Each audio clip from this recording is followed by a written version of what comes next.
What's up, everybody? Happy Sunday as I crack open my morning cafecito. Cheers, hydration. All right. So, a lot to talk about. Sorry I couldn't do my recap show a little quicker. As you know, it was a weird week, Thursday night game, but I'm here now, and I've got a lot to say, not just about that game itself, but the program moving forward. Just a lot on my mind now that we're a few days removed from the game. First off, I wanted to go over the game itself. I was actually lucky enough to go over and watch, go over to where Flo was sitting in that club level and watch most of the fourth quarter with him. So that was pretty cool. Got to get his thoughts during a game for the first time. So that was fun. But yeah, lots to talk about. First of all, I want to go over how the game ended. That final possession, should Manny have been more aggressive and, gone for the touchdown and, played for the 7 instead of the 3? First of all, yes, he should have. At the very least, the guy had 2 minutes to go. Plenty of time. You had just gotten a big first down. Cam Harris had that huge run. You got 2 minutes to go. You got all your timeouts. And you're in the red zone. Yeah, absolutely. He should have at least taken 1 or 2 shots at the end zone. If after that, you want to just maybe hand it off once or twice and kill the clock, fine. But you at least take a shot at the end zone. Yeah, agreed. Not looking good. You at least take a shot at the end zone. I mean, you got Rambo and Keyshawn Smith on the outside. Are you telling me you can't throw one up for one of them in the corner of the end zone, see if they come down with it? I don't get why he didn't at least do that. Now, I remember I was in the stadium sitting there watching it with Flo. We're killing the clock. I'm like, man, why aren't we at least taking one shot at the end zone or, a quick slant, a little fade? And he was telling me, no, this is good. It's a chip shot. It's extra point distance almost. It was like a 35-yard field goal. No. They're going to center it for Andy. He's got it. We'll go home with a win. And I was like, you know what? I agreed at the time while it was happening. I remained calm because I thought, oh, no way Andy misses this kick. No way.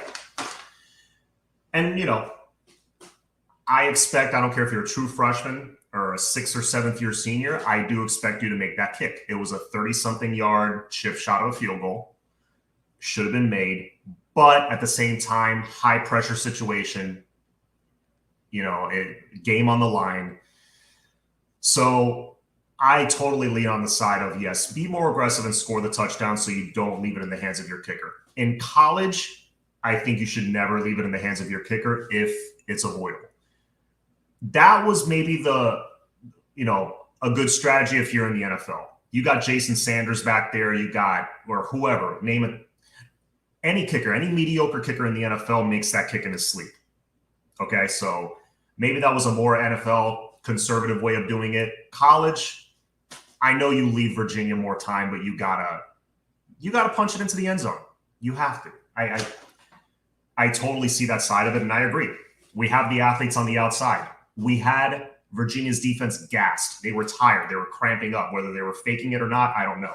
But you had them tired. You had them on the ropes. Go for the knockout. At least take one shot at the end zone. Manny didn't do that, and it ended up costing him. Of course, if he makes the kick, we're not talking about this. I get that. Monday morning quarterbacking, but you should have gone for the end zone at least once or twice. But that being said, I don't think that is what cost him the game. That's not where the game was lost. The game was lost in the first half when we fell behind 16-7, 19-7, or whatever it was to a horrible, horrible Virginia team. I'm sorry. They played great in this game. They did, they pulled out all the stops, all the little trick plays and the creative. By the way, their play calling was way more creative than Red Lashley's, and that's one of the reasons we lost. But they played a great game, but to their level. I'm sorry if we came prepared in any way. If we were even halfway prepared for this game, we win by 10 points, 14 points, something like that. This wouldn't have even been a game. So once again, we got off to a very slow start. the defense, in my opinion, even though they didn't give up a ton of points. Actually, no, they gave up 30 points. What am I saying? Yeah, they didn't play well at all. Mistakes on special teams, just mistakes all around. So there were a lot of reasons this game was lost. And I have 3 main reasons, so let's go through them. Number 1, horrible tackling. The tackling on this team has not gotten any better. There's certain guys that are playing, like Wayman Steed is playing a lot better. You got James Williams now in there. He's playing much, he's a huge upgrade over Gerrit Hall. But yeah, the tackling on this team is one of the worst in the country. And I noticed that there was that play that went viral against Michigan State where Gervin Hall, he's running to the flats. He's going to go make a tackle. And it was a huge momentum shifting play. He goes to try to make the tackle, but instead of staying in his gap and just making the tackle, he runs towards the blocker and engages with him, letting the ball carrier get like 50 yards on us. In this game, a very similar thing happened, except this time it was Bubba Bolden, which you wouldn't expect that from him being the veteran that he is. But on the other side, on the other flat, they handed it off to their huge, number 99, that tight end. It was a little handoff. Very creative play call. I liked it. Gets to the flat. I'm thinking, okay, our defense is pursuing well on this play. Here comes Bubba, ready to make the tackle. Instead of staying in his gap, he overshoots his gap and hits a blocker, leaving the ball carrier wide open to get like a 40, 50-yard gain. Also, huge momentum shifting play because I think they got that really lucky touchdown after that where Marcus Clark should have absolutely made that interception or at least knocked it down. Everyone says it was that was horrible luck. No, Marcus Clark has to make that play, period. That's the stuff that happens when your team sucks. Those are the breaks that you don't catch. So I think that whole, not staying in their lane, not making tackles, I believe the real football instincts have been coached out of this team. I don't understand it. I saw a similar thing happening with those Al Golden teams in those later years. When a play breaks down and a guy can just shoot a gap and make a tackle in the backfield, those instincts, not there at all. They follow their assignment, and their assignment is that, and that's all they do on that play, no matter what breaks down on the play. Bosworth, what's going on? What's going on, people?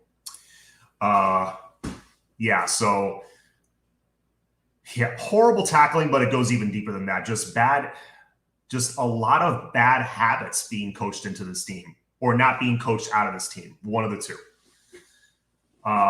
Which is another reason I want to see more young guys, because that fight in those younger players, that hunger hasn't been coached out. So I liked, for the most part, what I saw from LT. I liked James Williams. He played solid. LT, missed a couple tackles. He got beat a couple times around the edge, but then later in the game started making more plays. He had a huge TFL in a crucial moment where we needed to stop and set up a 3rd and long. So he, LT showed up. He had some nice plays there. Miami was lucky that UVA, yes, thank you for bringing that up. UVA dropped wide open passes. They should have been down 2 TDs in the 4th quarter. Oh yeah, maybe 3 TDs. They dropped one in the end zone, so they had to settle for a field goal. And a couple more like over the middle of the field that guys were running wide open. So I don't know. So definitely, yes, horrible tackling, number 1. Number 2, horrible play calling. I thought Tyler Van Dyke overall, especially in the second half, played a very good game. And he's one of the bright spots on this team. I'm a diehard fan. I'm going to watch every game no matter what, but I am very much looking forward to seeing more Tyler Van Dyke moving forward. I don't want to see, not that you all know I'm a big De'Ara King fan. I love De'Ara King. I don't want to see him the rest of the season. His body's beat up. He's got multiple injuries. He needs to heal. Okay. I don't want to see him again. I want to see Tyler Van Dyke use this season to develop. I thought he played, he made some mistakes in the first half, obviously, but he played very well. He rallied.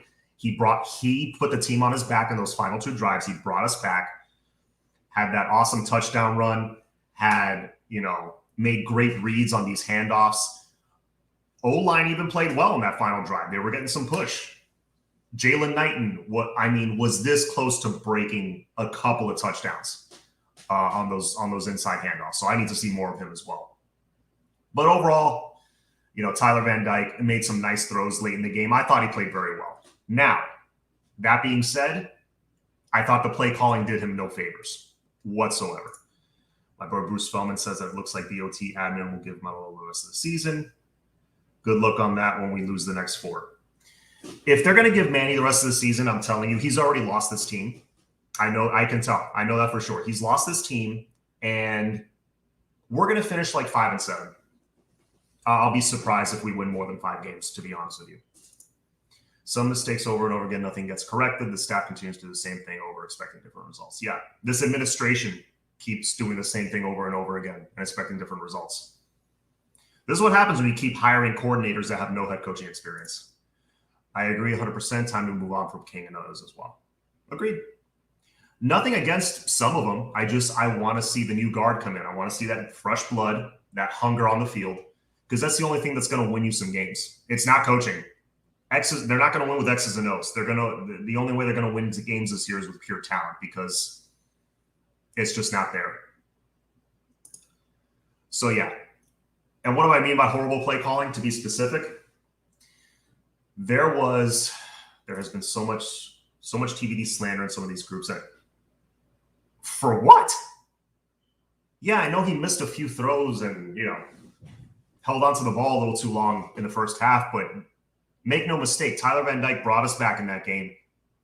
There was a play on 3rd and 13. I remember it. 3rd and 13 to Rambo. That there were 3 defenders converging and he just threaded the needle. That was an NFL throw. He made a few of those throws on Thursday night. So no, this game is not on Tyler Van Dyke. If you look at the first half, the play calling, and I'm sure Steve-O, as he always does, he's going to do his film breakdown. I'm sure Wholesom's going to do a film breakdown. There were so many plays in the first 2-3 quarters, even, that it was either 2 guys running deep down the sideline, 2 guys running streaks, or, and it's max protect, and that's all you have. So there's nobody in the middle of the field, nobody to dump it off to. So you're making it extremely difficult for Tyler Van Dyke right there. So it was either a bomb or a handoff. That was essentially the play calling the entire first half. There was, what else? Oh, and anytime we had a penalty and it was like 1st and 20, 1st and 25, handoff. Every single time. I was calling it. Every single time. John, why doesn't Manny put away the TD brings in the turnover chain? Even TD was doing this nonsense when we were down 16 and he scored his first TD. I don't get that at all. Yeah, I mean, we weren't down 16 at any point. I think the most we were down was 13. And you know what? I let it slide a little bit with freshmen. Tyler, we were down 27-14. I remember this. And that's when he breaks that huge run and scores. I was happy to see that, and I was happy for him. So, he wants to put on the rings and take a quick picture after that play. Fine.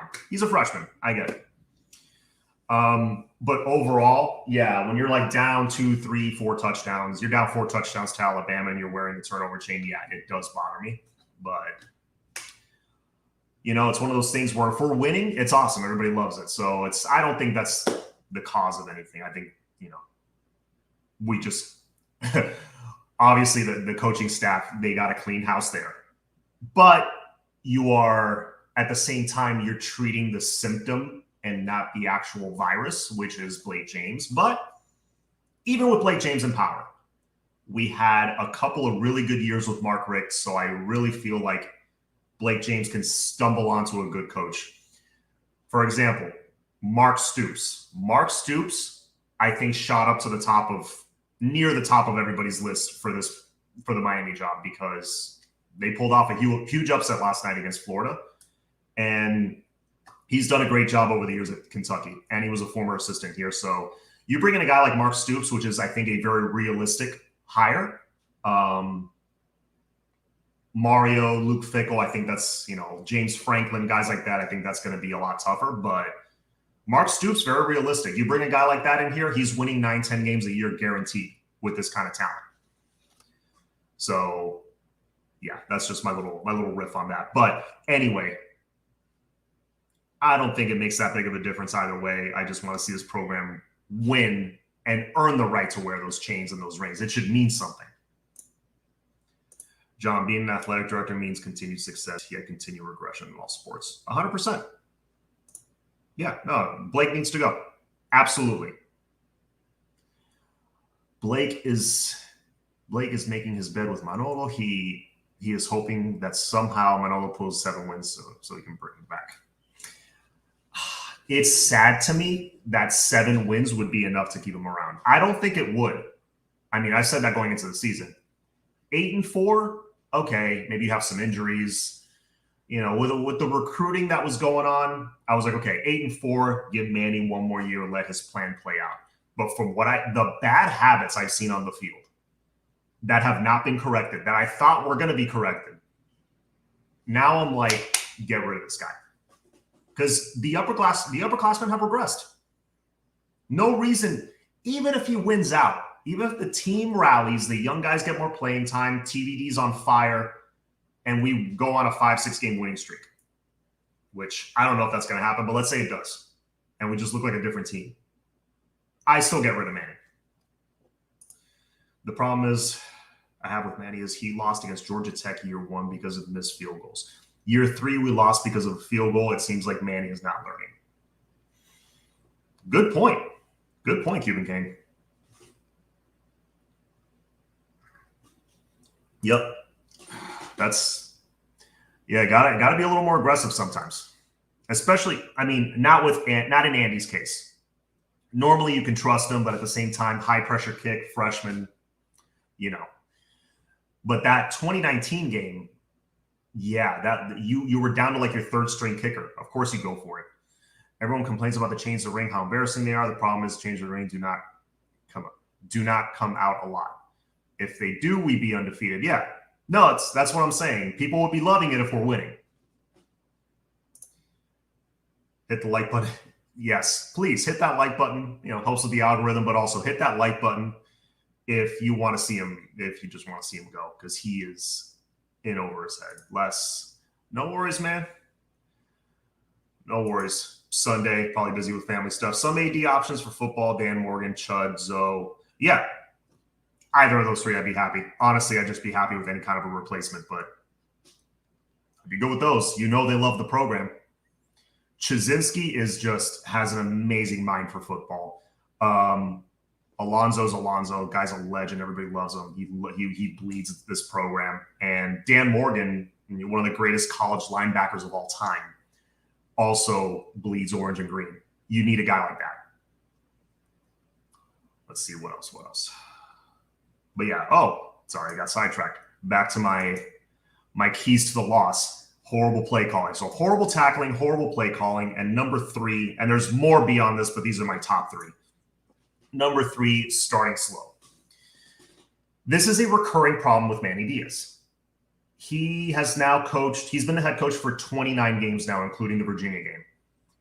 Of those 29 games, ready for this, he has led after the 4th quarter in 11 of them. Let me say that again. 11 out of 29 games, he's led after the 1st quarter.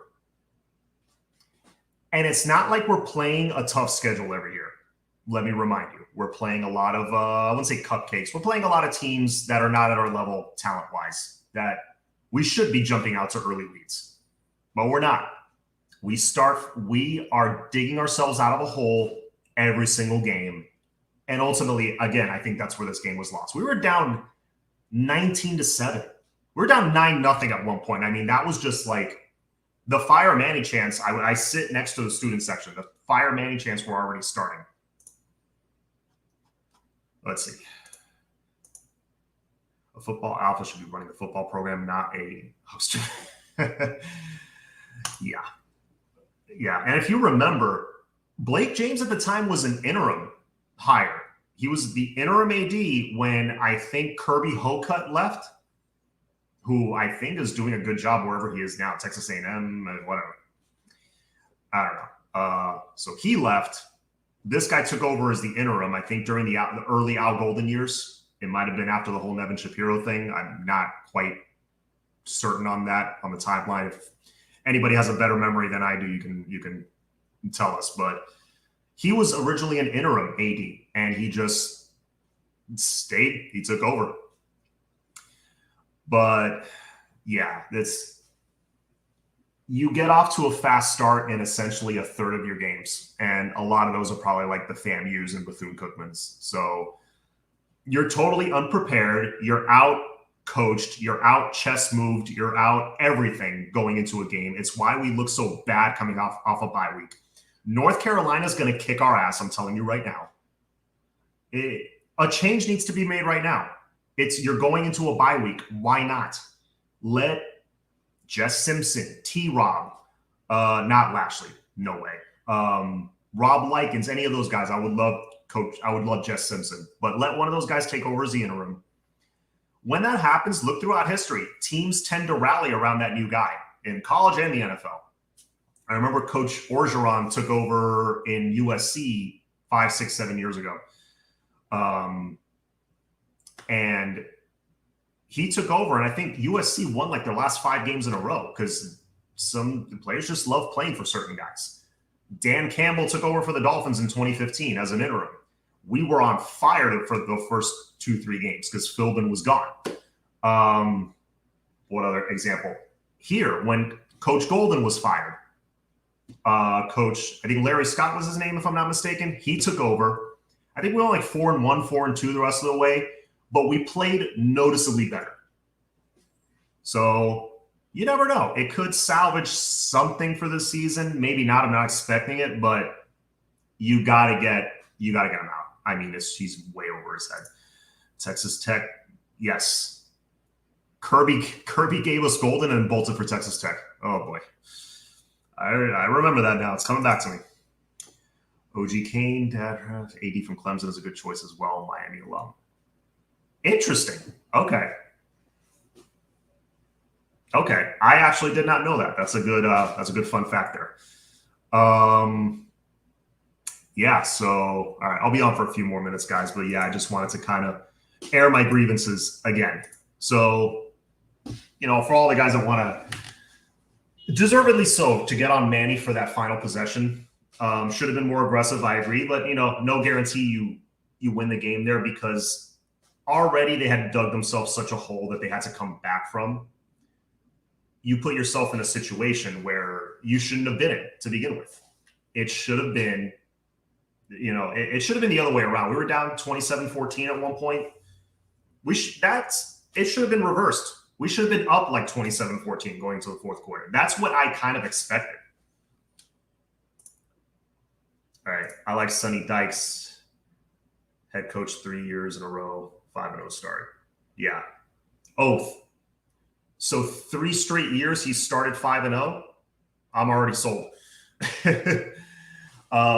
Sonny Dykes is who Rhett Lashley was with back in where was he? In SMU, right?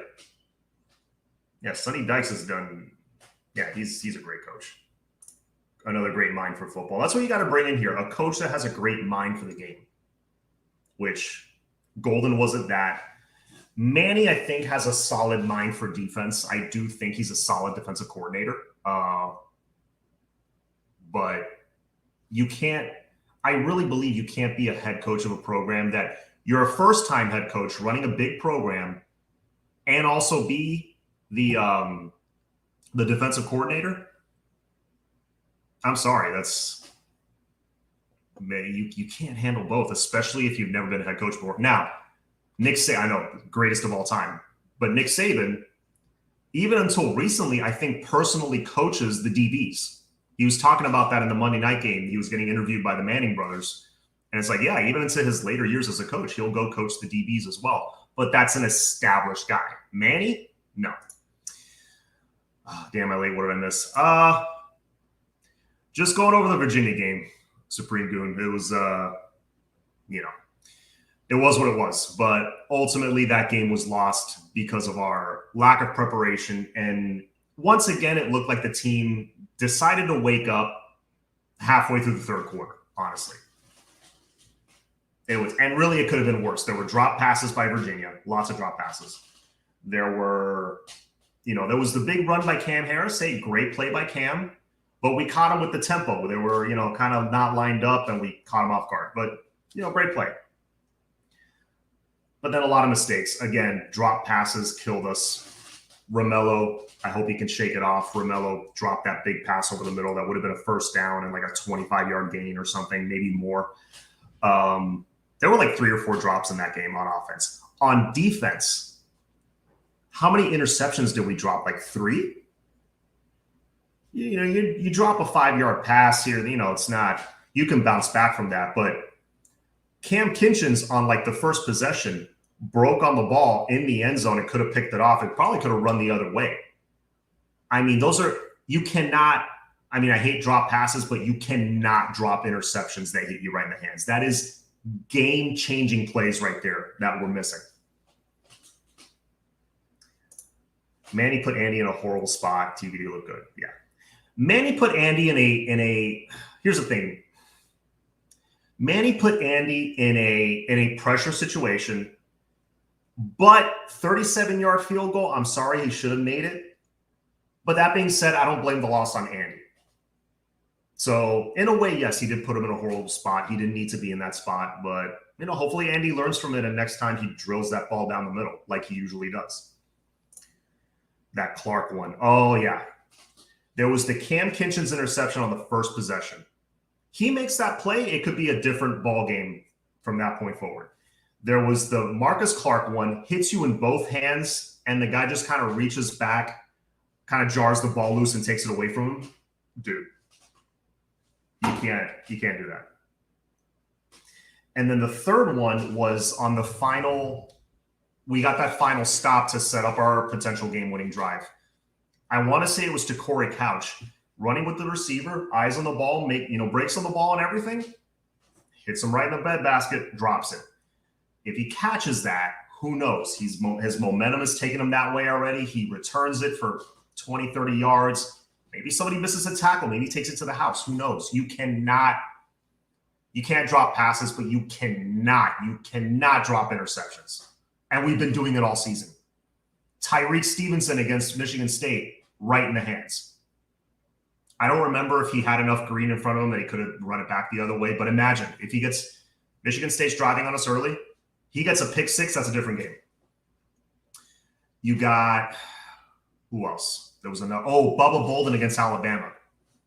One of the few one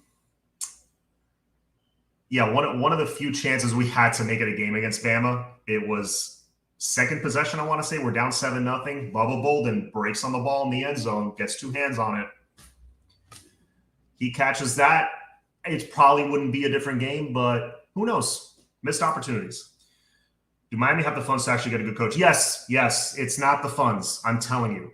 It is not the funds. The money's not a problem. Do not let the media spin that lie. They've been saying that for many years, that we don't have the funds, we don't have the facility. We have both, okay? We wouldn't have been able to hire Mark Richt if we didn't have the funds. And because of him now, partially, we have the facilities. You got the indoor practice facility, which is beautiful. You got new student center, where they had college game day a few years ago. That was revamped.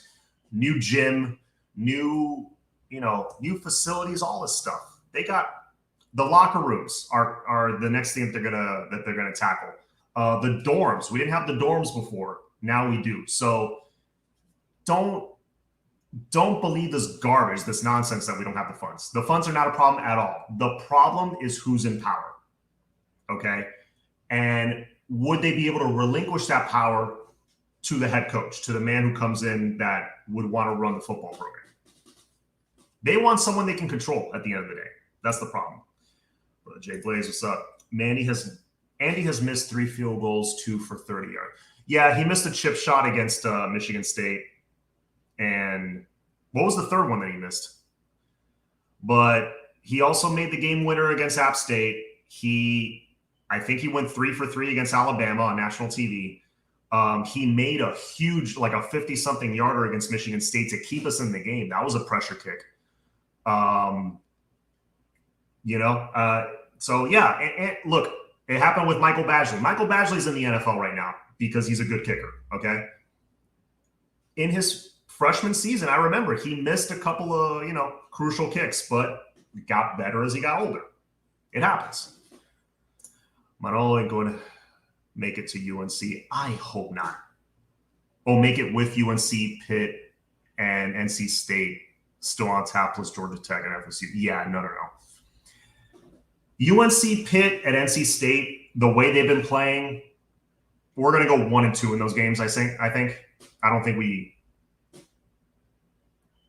we pull out maybe a victory out of those three because, Tyler Van Dyke seems to be getting into a rhythm now, more confident. So I think that gets us a win. Aside from that, I don't think so. Yep. Oh, Flo. What's up, my brother? Happy Sunday. Much appreciated. I appreciate the dono. But yeah. Caned up. the OG, his old name. Yeah, he's still Flo's actually still caned up on my phone. I haven't changed it yet. Desmond Solomon, even if we didn't have the funds, coaches get hired every day that aren't big names that go on to be wildly successful. Yes. Thank you. Everyone keeps saying we need to make the splash higher. That would be amazing.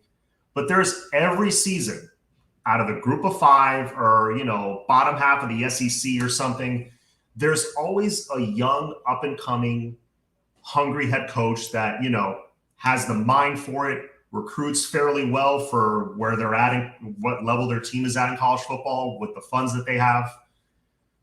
You bring a solid mind like that, even a young guy, bring him here, all of a sudden, South Florida talent, bigger budget, you got the sunshine down here, and you're inheriting these quarterbacks, Jake Garcia, TVD. You bring a guy like that here, it's not going to cost you that much, and he can get us to the point that we're winning 10 games again. You get to that point, now all of a sudden, those first-round all-world talents, like Joey Bosa, like Calvin Ridley, like, you name it, guys that have escaped to the SEC that were from our backyard, Amari Cooper. Now you start retaining those guys because they see, oh, yeah, okay, Miami's starting to win the Coastal every year. All right, now they seem serious. I realize we have a few guys like that, all world, like James Williams. You got LT, you got Avante Williams coming back, Jalen Knighton. But it's just a handful of guys. Imagine if you had like 10 or 12 of those guys. Imagine if you have like 2 or 3 LTs on the D-line instead of just one.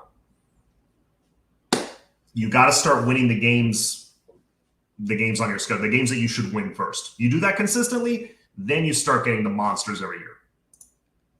Serious question, can we get an on-campus stadium or damn near an on-campus stadium? All the amenities are cool, but if we had our own stadium, man. Here's the thing, and I'll end on this.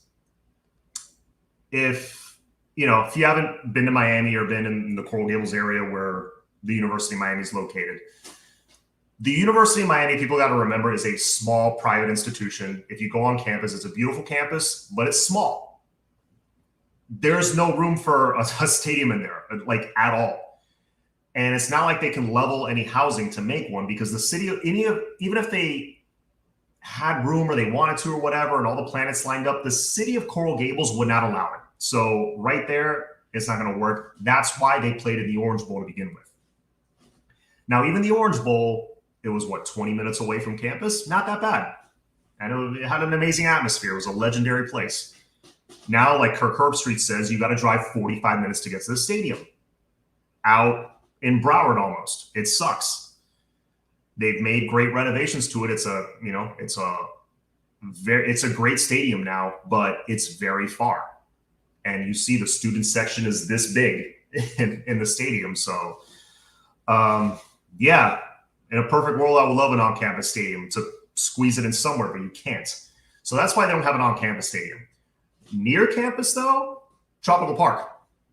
And Alonzo Highsmith has talked about this over the past decade, maybe more. Tropical Park, if you don't know, if you're not in Miami, it's about 3 miles from campus. It's not that far.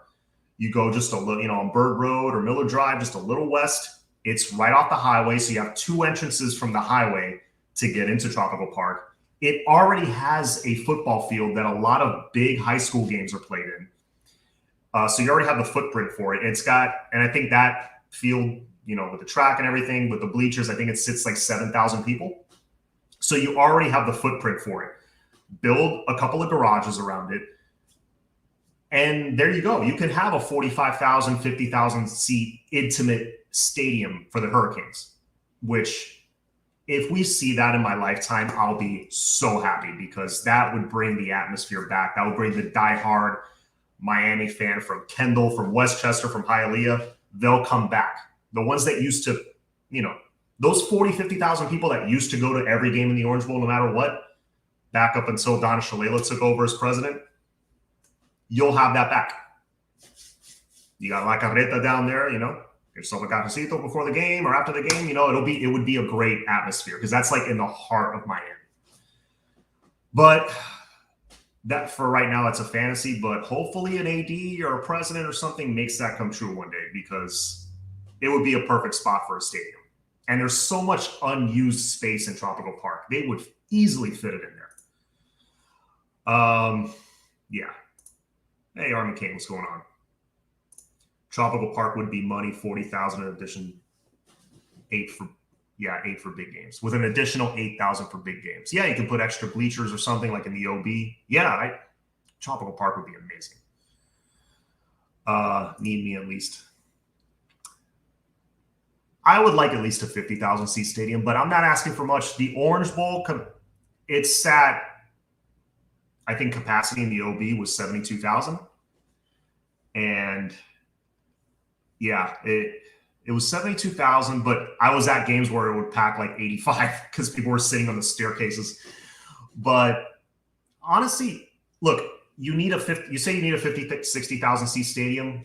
We wouldn't fill it for most games, but 45, 50,000, you know, nice and, you know, stacked and close to the field, very intimate like the Orange Bowl was, that would be plenty for me. That would be a cool atmosphere. All right. I think I'm going to stop it there. I've been on 37 minutes. I appreciate you guys coming on. I appreciate, once again, Flo, the dono. Much appreciated, brother. I'll see you tonight for our show. As always, folks, all about the U. We ride with the Canes. Go Canes. Hopefully the Dolphins give me a win today. And have a good day, guys. See you.